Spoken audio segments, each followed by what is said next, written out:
Good morning, everybody, and welcome back to Crypto Warehouse. My name is Mike, and today we are going to go through as much of the news as possible.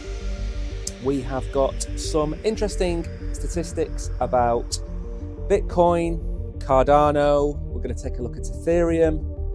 We're also going to try and work out why the right side of the menu hasn't worked. Give me 1 second.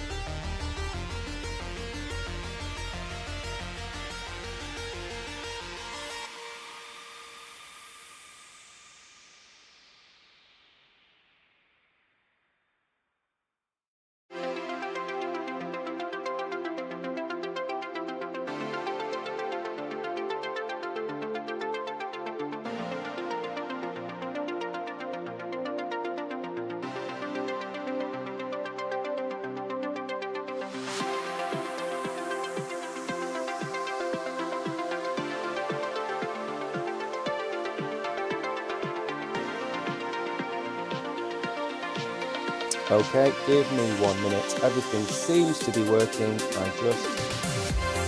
I just need to reload, and then we will be back and live 1 minute while we sort this out.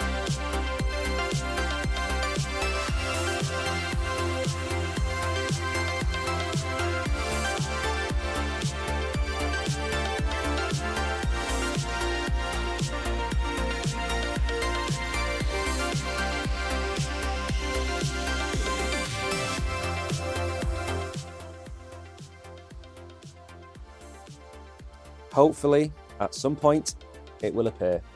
But we will carry on anyway, and we will go through what we have to go through today. First of all, a few shout-outs. Good morning to Mags. Good morning to Hidden Agendas. I hope you are doing well. Good morning to everybody, wherever you are watching us from. It's very difficult to see these days people's names in chats, but I hope you are well. Please give me one strategy. Well, hopefully we're going to go through some things now which will give you a clearer insight into what you can do. Just give me 1 second. Everything that can go wrong is going wrong. There we go. We have the menu back. Let's start with the markets. Let's not get off to too much of a slow start today. So Bitcoin is coming in at just under 43,000, 42.9. Remember, we had the dip. We got all the way down to, I think, 42.3 last night. We've come straight back to pretty much where we were yesterday. Ethereum is up slightly on 24 hours. We're at $2,300. Market cap hasn't really changed. Bitcoin dominance is still at 51.1%. Nothing's really changed in the market. We are just edging closer and closer to the halving. We are now 70 days away from the halving. I know somebody yesterday during the quiz on the stream said that the halving was going to be in July. The halving is going to be in April. So April, 2 months away, April the 9th, April the 20th. We haven't got an exact fixed date because it's based on blocks, but it's almost there. So if we look at the 24-hour gainers, so ENS, the Ethereum Name Service Solution, has partnered with GoDaddy, and that is the reason for the huge pump in the last 24 hours. I haven't added it as an article because it isn't really that exciting, to be honest. OP is up, Gnosis is up, Akash, Pendle, Tron, Immutable. Not too many gainers and losers. The reason for Monero being down 16% is very simple. It is being delisted from certain exchanges, one of which you are watching on today. Lots of debate about this online. Lots of people saying that this is the decline of certain exchanges. When you are regulated and when you operate within the laws of a country, you have to operate within the laws of a country. And if that country has a law that says no privacy tokens and then another country says no privacy tokens, and suddenly you end up with 16 countries that say no privacy tokens, you remove the privacy tokens. So Monero has been removed today. That has seen a huge drop. What I expect to happen, and what I have said on this stream many times before, is that DEXs are going to be the future for privacy tokens. I foresee a future where most major exchanges do not accept privacy tokens. Monero is the #1 privacy token. I don't see it being listed on centralized exchanges that are operating within Europe, within Asia, within Africa, and within North America and South America for that matter. I just don't see them being accepted. So they're down. Flare is down. Ronin is down. Pied is down a touch. Jupiter is down. The big bit of news about Jupiter is that there is a liquidity pool set up by Jupiter which expires tomorrow. And that liquidity pool keeps the price of Jupiter between 40 and 70 cents. And if you work out the average of 40 and 70, you get to 55. And Jupiter has been sitting just below 55 cents now for about 4 or 5 days. When that liquidity pool expires, expect to see the price of Jupiter dump or pump, one of the two. But I think it's going to break out of the range. My opinion is Jupiter is the largest decentralized exchange in the world, bigger than Uniswap based on volume. It has a market cap of $700 million. Uniswap has a far bigger market cap than Jupiter. Not financial advice, but I do expect this coin to go somewhere in the region of $1.50 to $2 within, let's say, a 6 to 12 week period. Before the halving, I expect Jupiter to be somewhere in the billions, 1.5 billion range, 2 billion range. So expect a 3x on Jupiter in the near future. And then there's a few others that are down. Nothing major, really. Nothing major. At least everything's now working. We've had a bit of a rocky start to the show. Remember, this is a live stream. I know there are a lot of people out there that are not streaming live.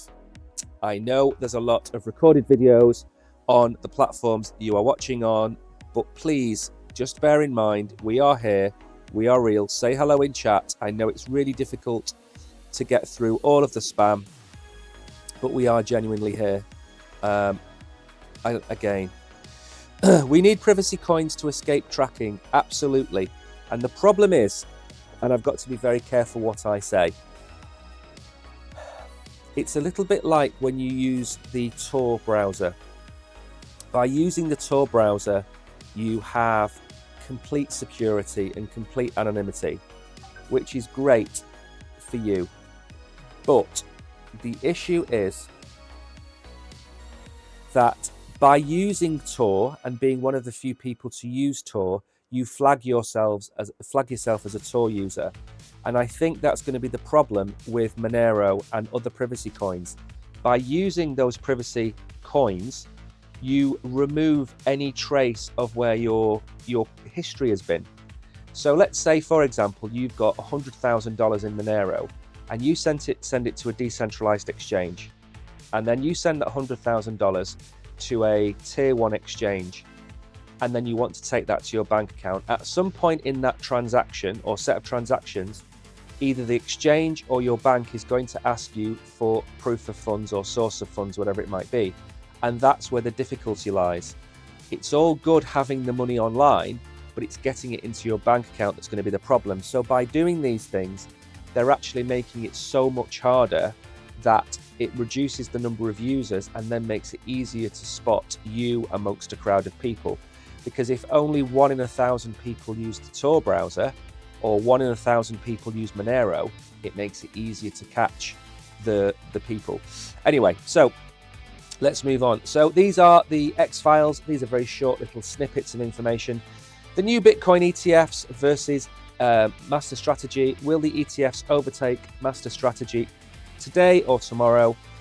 The new ETFs have 180,000 Bitcoin. MicroStrategy has 189,000. So as you can see in this tweet, in the space of 21 days, they have accumulated the same amount of Bitcoin as MicroStrategy, which had been DCAing in for the last 2 or 3 years. Are they going to overtake it? Absolutely. Are they going to get to 500,000, 1 million Bitcoin by the end of the year? I don't know what the exact number is going to be, but if they are buying at the rate that they are buying, even with a small reduction in the rate that they are buying, they are going to get to 500,000, 600,000, probably before the end of summer. And then by the end of the year, beginning of next year, are we going to see 1 million Bitcoin being held by ETFs? What's that going to do to the price? The price is going to go stratospheric because they have to buy it off market. They have to buy it on spot. And that's going to cause the supply shock. Remember, there's only 1.2, 1.3 million Bitcoin on exchanges. If you remove 500,000, 600,000, 700,000 from exchanges, the supply shock and the FOMO attached to that will send the price skyrocketing. So that's the first one of the day. The second one,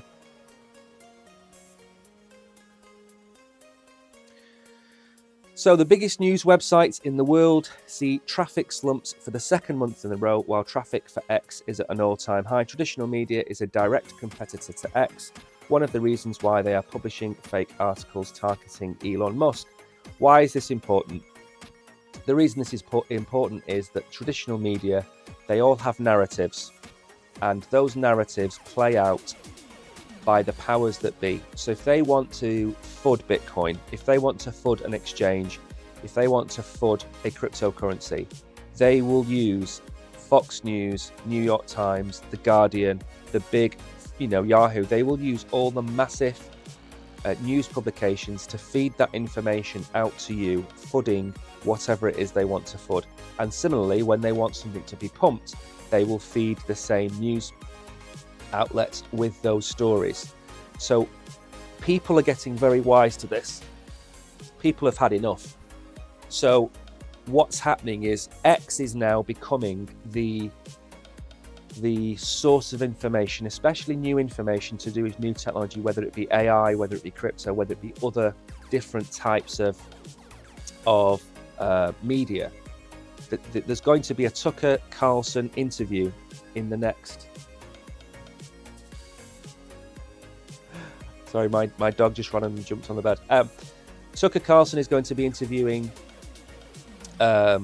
Vladimir. I don't know if I'm allowed to say his surname, but he's going to be interviewing him very soon. And that interview isn't going to be on MSN. It's not going to be on CNN or Fox. It's going to be on X.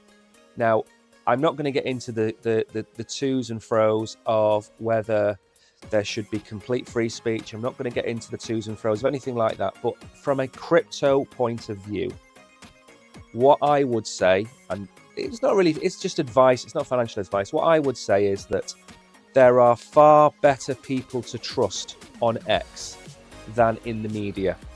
And there are far less agendas on X than there are in CNN and Fox and things like that. And younger people are now turning their backs on traditional media simply because they're not telling the truth. Macron met with the Swedish Premier over the weekend, and the media covered that to the hilt, and there was no mention of the tractors and the farmers and the sowing fields of wheat on motorways. It wasn't covered by the media. So people are turning away from that and they're turning towards X. That's why X is such a threat. But from your point of view, X should be a source of information. So when you follow Solana or Ethereum or Bitcoin, go and follow the projects themselves. Listen to what they have to say. When we say do your own research, following these companies on social media is one of the key things you can do. Listen to what they have to say, and then follow commentators who are knowledgeable in that area. That's my advice, because you just can't trust what's written anymore. We saw it with FTX. FTX had bought news outlets, had bribed the editors of these news outlets, the owners of these news outlets, to publish hit pieces on very famous crypto influencers and crypto exchange owners. And how can you trust these people? You need an honest voice to listen to. And we like to think that we're an honest voice, but you need more than just listening to us. Listen to Ben Cowan, listen to Michael Saylor, listen to Cathie Wood.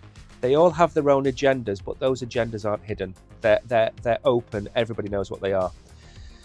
One more thing to do with Bitcoin, and this is, again, I said that I haven't been bearish since October, and I'm not changing my stance because we had a short squeeze or the longs being liquidated yesterday. I'm not going to change my stance. The daily net Bitcoin buying and selling of ETFs, including GBC, for 6 consecutive days, we have seen green days. So although we've seen the sell-off of Grayscale, we are now starting to see a huge set of green wicks. Now, it doesn't matter to me as long as Bitcoin and the ETFs start to really absorb the sell pressure on Bitcoin. At some point, and I've said this from the start, at some point the sell pressure from Grayscale is going to be finished. All of the people that were going to sell in the last 3 weeks have pretty much sold. I think the sell pressure yesterday or the day before, no, it would have been yesterday because it was Monday. Yesterday, the sell pressure was $100 million. When it started, it was $600 million. Now, that's like if you've got your foot on top of a balloon and your foot is keeping that balloon underwater. The force of that foot is slowly releasing and the balloon is starting to rise to the surface. And that's what is happened. Bitcoin has been suppressed by this sell pressure and it's now being relieved. And we are going to start seeing, hopefully, a move up. I've still got the target of 52,400. Obviously, we've got different steps along the way to get there, and there might be another correction between now and the halving, but I do think we are on the right path. This is more evidence. Crypto assets saw $708 million of inflows last week. Bitcoin and Solana lead. We haven't got the Solana chart today.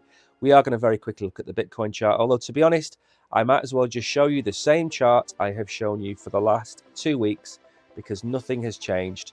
Once you zoom out and you switch to the daily or even the weekly, you'll see a different chart to the ones that you see on the hourly and the 4 hourly, but we'll go through that in a second. So it's the second largest inflow of 2024.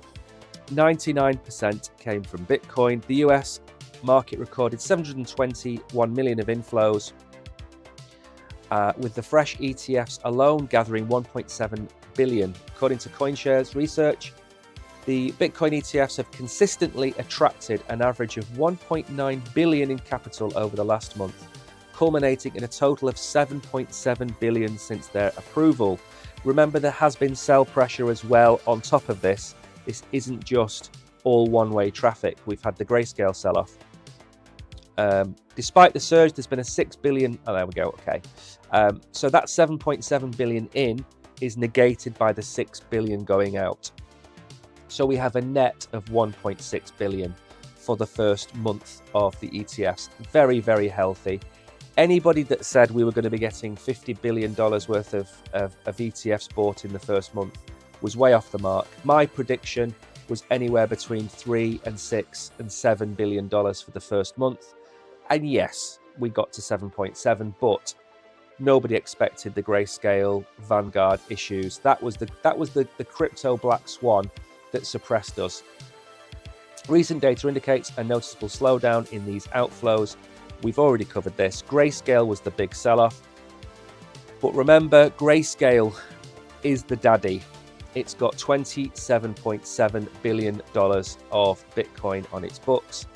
iShares, Fidelity, the rest of them come in at, just under 25 billion. So they're catching up, but Grayscale is still the bear in the room. Right, we're going to have a quick look at the charts. We don't want to spend too long on this. We won't read any more of that. All I'm saying is I have still got bearish medium to long term. Sorry, bullish medium to long term.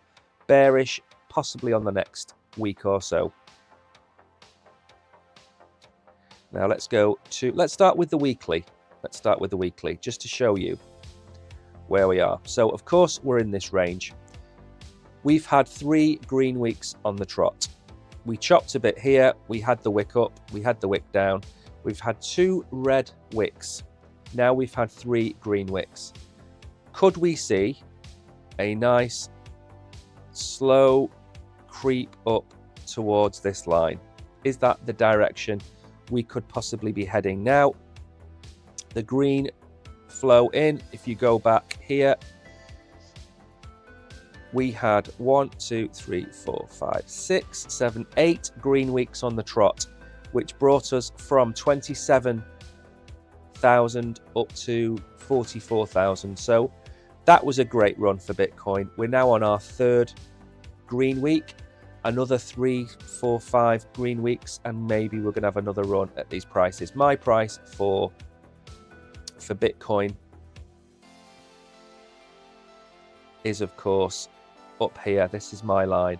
This is where we could get to, which is 55,000. That coincides with multiple prices in the past. But as I said, we had that wick down yesterday, but it's not even noticeable. We're still here. We're still here. We're not gone anywhere. We're going to do this for a while. At some point, we're going to break out. As I said yesterday, we crab for about 60 to 65 days, and then we have a breakout. We've now been crabbing, and I can never get this to work live on air. It never works for me. Yeah, it never works. Ever. It hates me with an absolute passion. No, anyway. So we've been crabbing now for 64 days, I think. At every other point in the past, we have had a breakout. These 2 areas here, 3 areas here, we crabbed. You can go back here. These areas here, we crabbed. We're in this range. It's going to break. I think it's going to break to the upside, but let's wait and see. Now, for those of you that are new to, just give me 1 second. Somebody, 1 minute.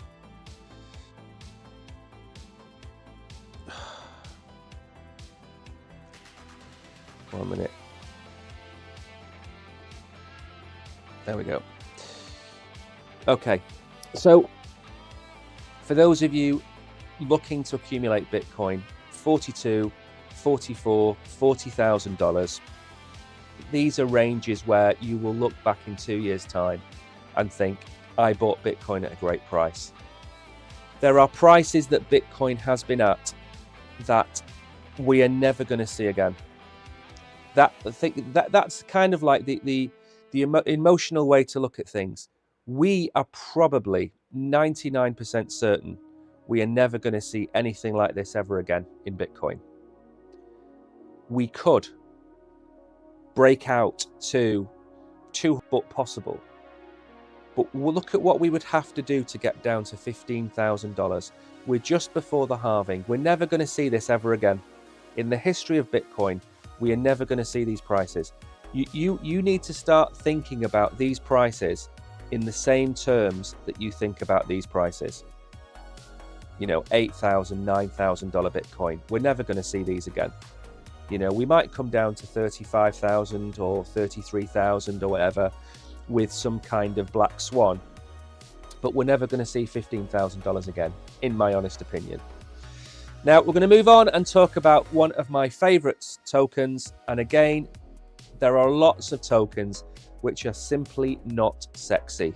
And Cardano has spent 2023 putting its makeup on. Cardano has been ready. ADA has been getting ready.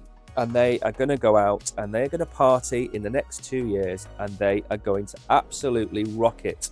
Why do I say this? Because everything I have covered on Cardano in the last 3 months has been not just bullish for Cardano, but bullish for crypto. We have covered the connection to Ethereum via the L2, we have covered the potential of multi-staking on Cardano and ADA. We have covered the cross-chain liquidity coming from more and more stablecoin access. It's all bullish. It's got the best proof of stake. It's going to rip up trees. But, like I say, it's not sexy. It's not sexy. And we like to cover things on the channel that are not sexy. There's no point in me sitting here every day and showing you the coins that have pumped in the last 2 weeks and say, go and buy this, that, and the other. You want to find the coins that have great projects which are having their prices suppressed because there's nothing in the news about them. They're not sexy. You know, they might have had some FUD, whatever it might be. And Cardano is just one of those coins. You've got to remember, this is a top 10 coin. It's going to move with the market. It's going to move with Bitcoin. It's going to be here in 5 years. It ticks every box. When I do a project review, ADA ticks every single box.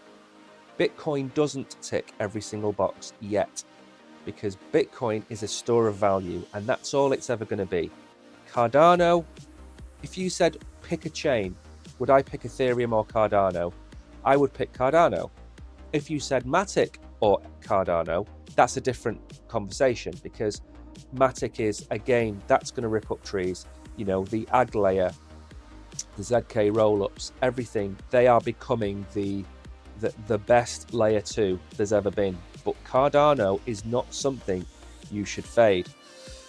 So we are stuck at this price. We're going to go and have a look at the chart in a minute. According to crypto analyst Ali Martinez, Cardano's current price performance is somewhat of a repeat of a previous price action. The analyst noted that Cardano's price movement looks a lot like late 2020 before ADA went on a massive bull run. If history repeats itself, Cardano could be poised for another major rally that sends the price to $8. I did a price prediction chart, and I can't remember what I said, but I think I said $5 to $7. I think that was my price prediction. I think my price prediction is very similar to the XRP price prediction, and I think they're both $5 to $7 for both coins. So I'm never going to sit here and say we're going to be at $1 million Bitcoin in 2 years' time. I'm never going to sit here and say we're going to be at $50 Cardano or $20 Cardano, because the market cap doesn't justify it. So I think $8 is very realistic. The analyst noted that the current consolidation is a precursor for the bull rally. Should the patterns align and Cardano mirrors its late 2020 price behavior, we can anticipate ADA to remain in a consolidation phase until April, setting the stage for a bull rally. The last time this bull rally happened, we saw a 3,217% price surge. That's not going to happen. You've got to remember the market cap is a lot higher than it was. This would represent a gain of over 1,760% from its current level. ADA's price action points to the creation of a lower highs since it reached 2020 peak of 66 cents. Yeah, okay, let's bring up the chart again. Sometimes my enthusiasm for coins gets me carried away. Let's have a quick look.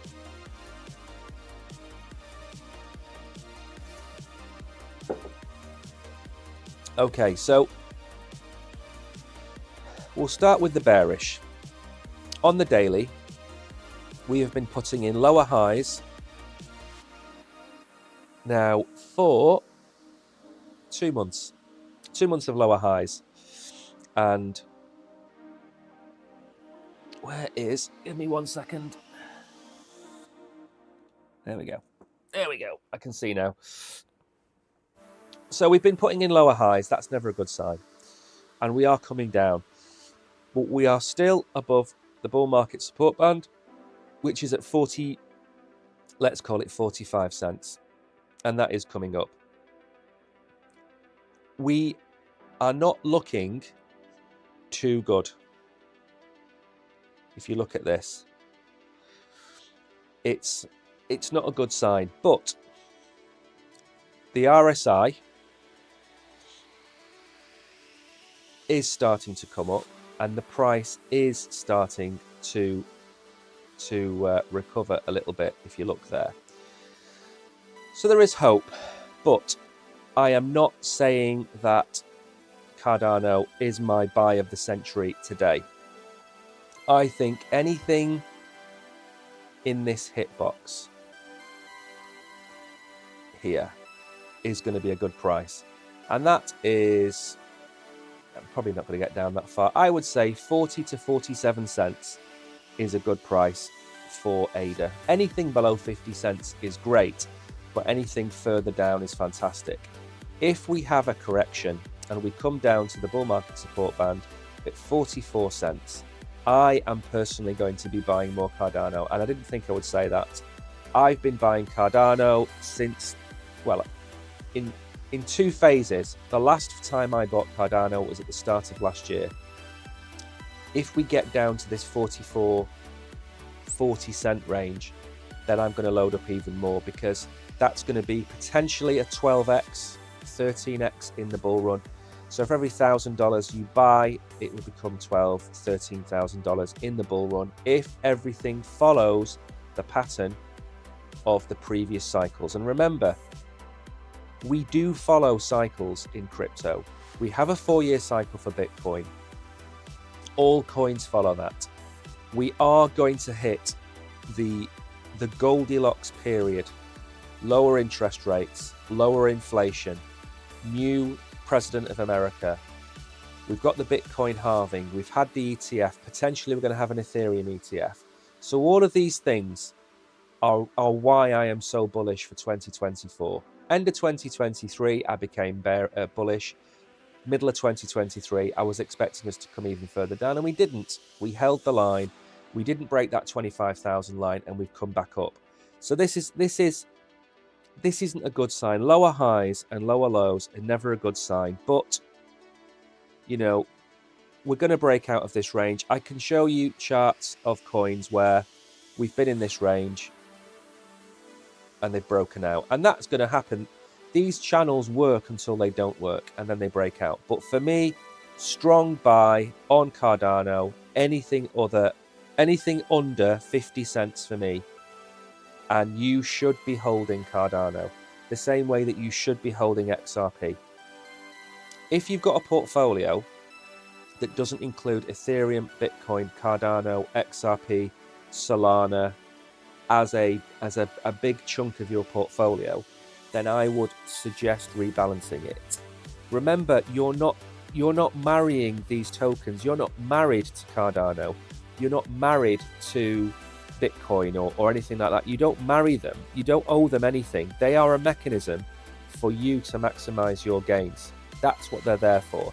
So if you are 80% in Avalanche, or if you are 90% in Atom, your portfolio needs to be rebalanced. You need to sell.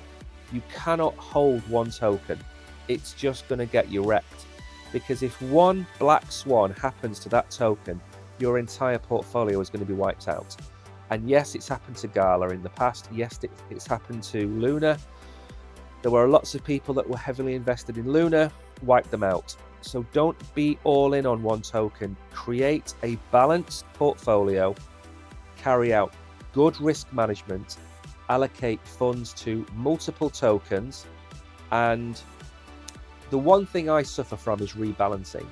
So Bitcoin has outperformed my portfolio over the last 12 months. I am not going to rebalance and sell my Bitcoin to my altcoins. That is not going to happen. So I'm not going to rebalance, but you should think about rebalancing. If you have a coin that isn't Bitcoin or Ethereum and it's gone up 600%, take some profits. You are never going to go broke taking profits. So that would be my advice on this. Now, Ethereum. 3 catalysts for Ethereum's price in 2024, according to an analyst. Now, I'm going to drop a box very quickly. If you give me 1 second. I'm going to drop a box.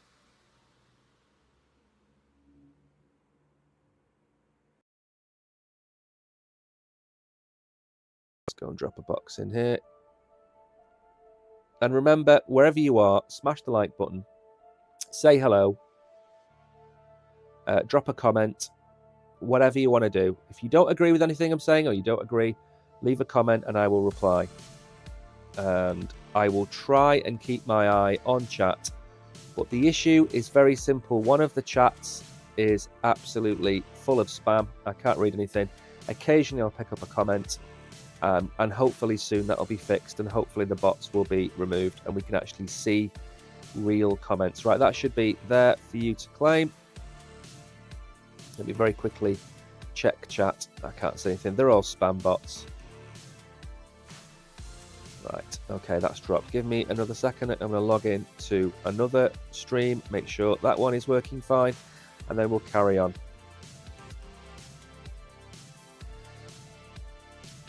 Where are we?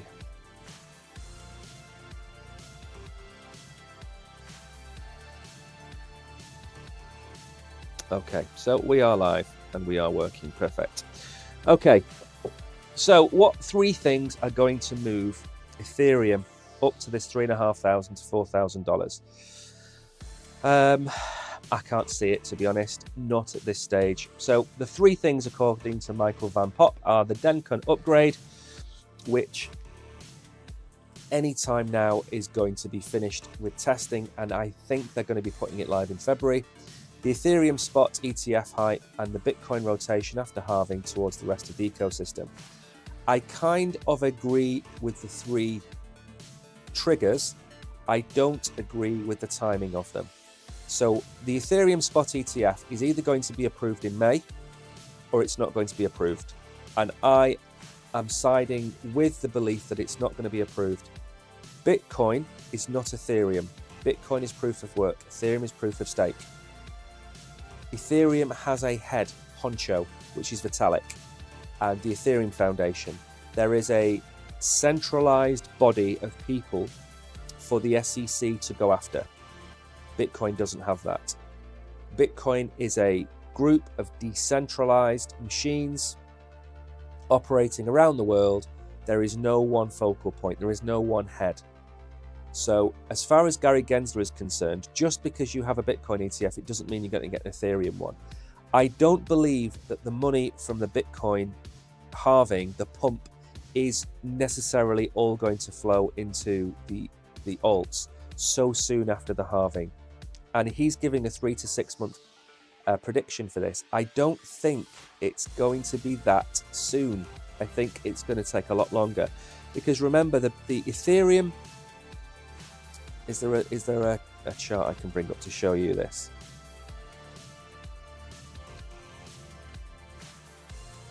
Is it this one? I've covered it before. No, it's not this one.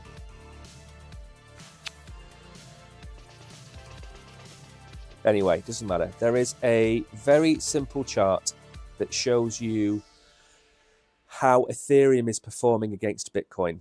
And it's not done very well. In fact, if you'd have held Bitcoin for the last 2 years and not held any Ethereum, you would have outperformed Ethereum threefold. So to get Ethereum back towards $3,500 to $4,000, you're almost doubling the price. Bitcoin would have to go up considerably, maybe towards $60,000 to $70,000 to get this, and then we don't know if that's going to happen. So I kind of agree that there is going to be movement on Ethereum, but conversely, what happens if the Ethereum spot ETF is rejected in May? What's that going to do to the price of Ethereum? I think it's going to push the price of Ethereum down. I think 2,300 at this stage of the market is a really top-end price for Ethereum. And if we go and have a little look at Ethereum, I'll show you why. Because remember, Ethereum is the second largest asset in the world behind Bitcoin. Now, look at where we've come from in October. We've pretty much gone up and to the right on a 30-degree angle. Down here, we're at $1,500. We've gone up 55-60% in that time. We topped out at the same time as Bitcoin, which was at 2,700 and change, and we've come back down. I mean, you could probably move this up and around a bit, but you get the rough idea. Now, if we are rejected where could we come down to? Well, I think we've always had a problem at $2,000 for Bitcoin. For Ethereum. $2,000, we've always had a problem. We've got a FIB level roughly just above there. You can see we've had it at resistance points in the past. We are now using 21.2, 21.8 as support. And we're in this same range that Bitcoin is in. We've had a breakout, but we're still in the same range. We haven't really changed.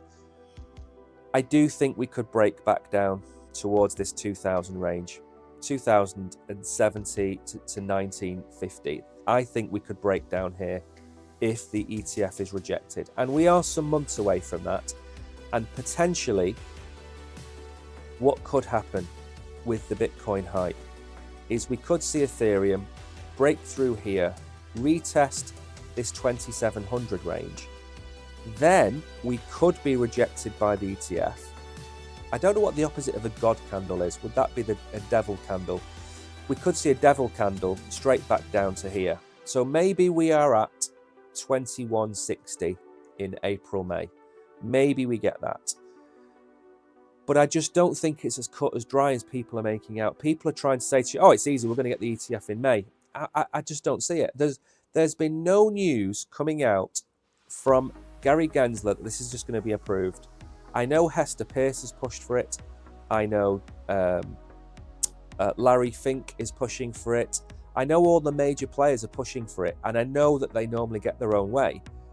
But Gary Gensler has a duty of care, and, you know, Ethereum isn't Bitcoin. So for me, the price action is very simple. We're stuck in the range between 21 and 24.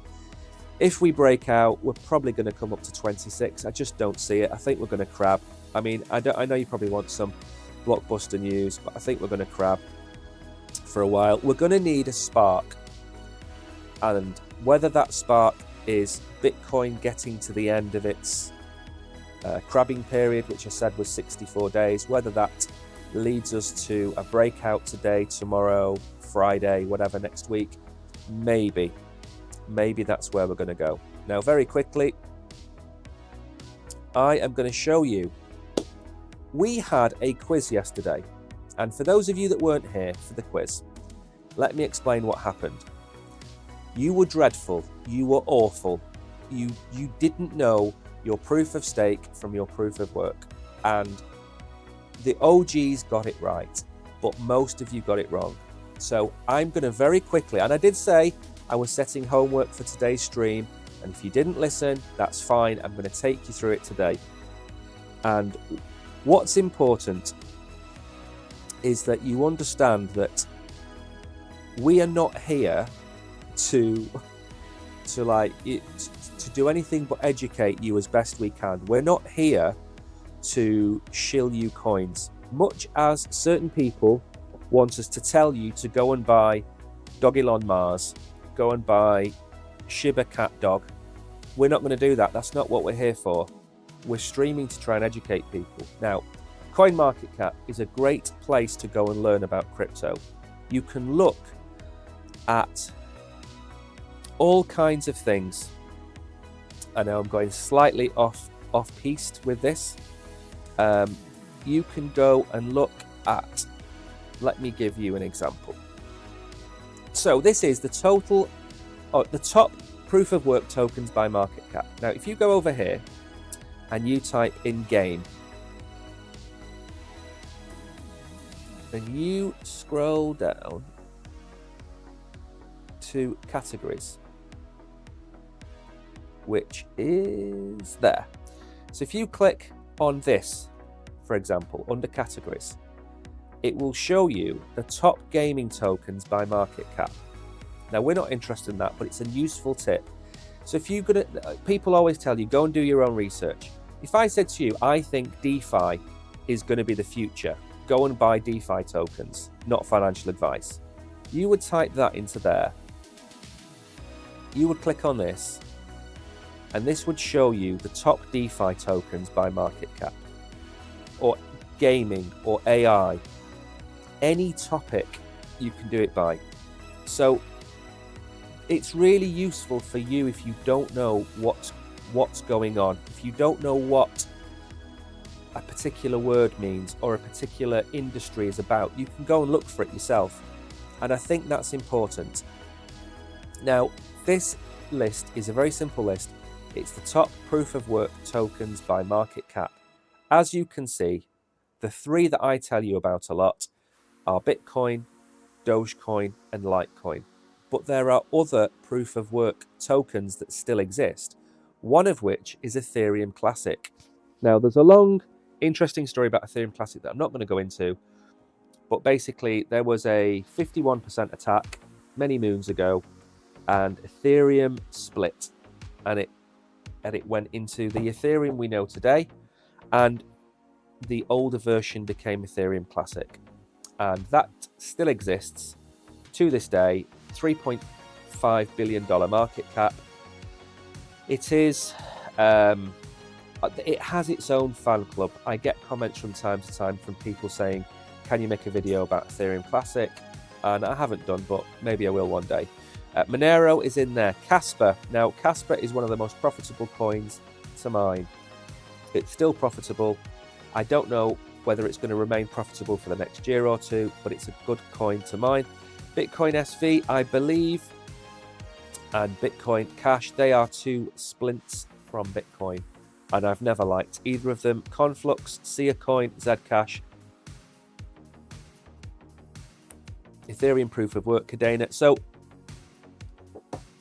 you can see, outside of really Bitcoin, Dogecoin, and Litecoin, there isn't really an awful lot to remember in terms of what's proof of stake. And for me, I'm always going to talk about Bitcoin, Dogecoin, and Litecoin, because when you go a little bit further down, you start to get towards coins which really have got micro caps. And if you are a miner, then great, you can go and mine Mimblewimble coin, you can go and mine Mona coin, whatever it might be. But where's your money going to be made in the future? It's going to be made in Bitcoin, potentially Dogecoin if it's approved to use on X, and then Litecoin if you happen to like Litecoin. So they are your proof of work tokens, and there will be a test at the end of the show. And finally, 11:47, we've almost made it to the end of the show. We haven't run out of time. We are still ticking, and we are going to talk about Taproot Wizards, which is an NFT project which sells out its first collection, raking in $13 million. All 3,000 of the Quantum Cats digital images were claimed by the end of Monday's public mint, selling for a fixed price of 0.1 Bitcoin, $4,000 each, despite severe technical issues that had delayed the process by a full week. So, I mean, I try my hardest to put a positive spin on these NFTs, and the thing is, they are $4,265, and no, I wouldn't buy one, but yes, they're going to be worth multiples of this. These cats are probably going to end up being worth $15,000 to $20,000, just because they are. And I'm not going to sit here and say I would buy one. I'm not going to sit here and tell you that you should buy one. But I mean, where have we got to in a society where you pay $4,500 for that? I mean, but I do NFTs from time to time, so I've got to give them the dues. So the digital art sale was on Monday. All 3,000 were sold. It's repeating itself. Oh, he got re-elected. El Salvador's Bitcoin-friendly president was elected. I think he got 92% of the vote, something like that. So proceeds are going to exceed $7.5 million they raised from investors amid a wave of enthusiasm for the ordinals inscriptions, sometimes referred to as NFTs, on Bitcoin. Most of the images were sold to whitelisted investors who were given access during a 5-hour exclusive buying window, and then 313 were sold during the first 2 seconds of the public mint. Well, that's clearly a bot doing the buying.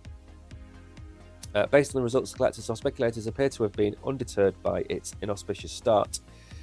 So Udi Wertheimer, he's the guy. I've talked about these people before. They turn up at conferences dressed as wizards with wizards hats on, and they were the guys that flooded the Bitcoin network last year. Was it the year before? Flooded the network, caused the transactions to slow down, but found a vulnerability. That, in their defense, they found a vulnerability, which is that it is too slow. Mavia releasing today. I'll go and have a look at it, Ed, after the show. I'll make a point of having a look at that. Mavia.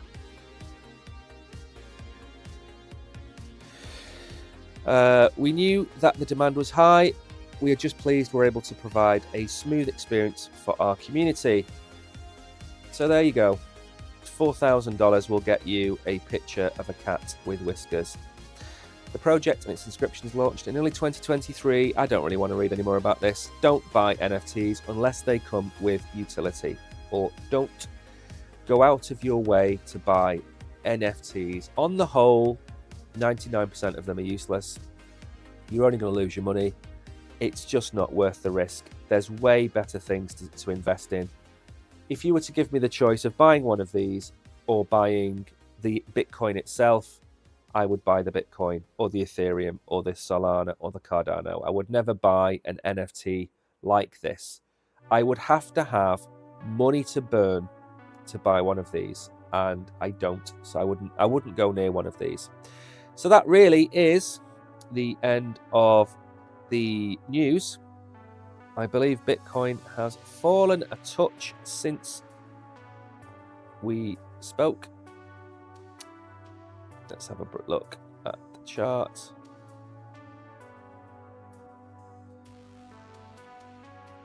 Let's move down a little bit. There we go. There we go. We are still crabbing in this range. It's not going to change. I mean, it's like a heartbeat, isn't it? It doesn't really move.